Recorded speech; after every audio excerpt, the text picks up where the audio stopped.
Maadjong buntag sa atong mga viewers. Inyong makita karon nga sa video nga naglimpyo kami og aircon. Pindot type kini, ang iyang brand is Sharp. Ang atong location is Bukas, Grande Island, lungsod ng Socorro, Surigao del Norte, Philippines pa kanya itong location.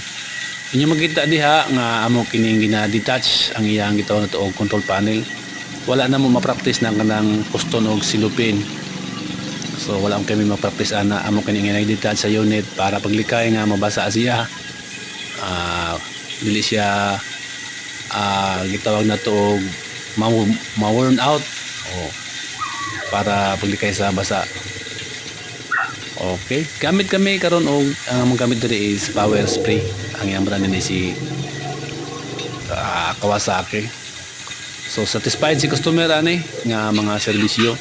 Kay si customer jud mabalik na siya kung satisfied siya sa maong paglimpyo sa iyang aircon. So iya po kining tanawon ang maong video kung approve ba kini nga mga serbisyo. Okay? First, ang amo jong buhaton dere before kami magtrabaho, among i-remove ang gitabag na mo og kini control panel o electrical parts niya. Naadiha si capacitor, si rotary switch, si thermostat o si air swing. Si thermostat is to control the temperature, room temperature. Mao kini ang mag-control sa atong temperature. Okay? So apply kita karon og gitawag na to og sabon-sabon para makuha po ang ubang mga ugaw sa maong unit.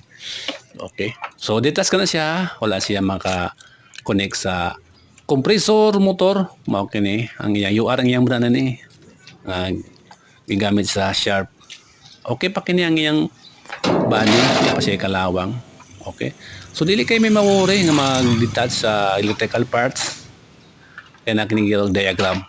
Okay. So atong balikon dere si compressor motor, mao kini ang compressor motor kini siya kini.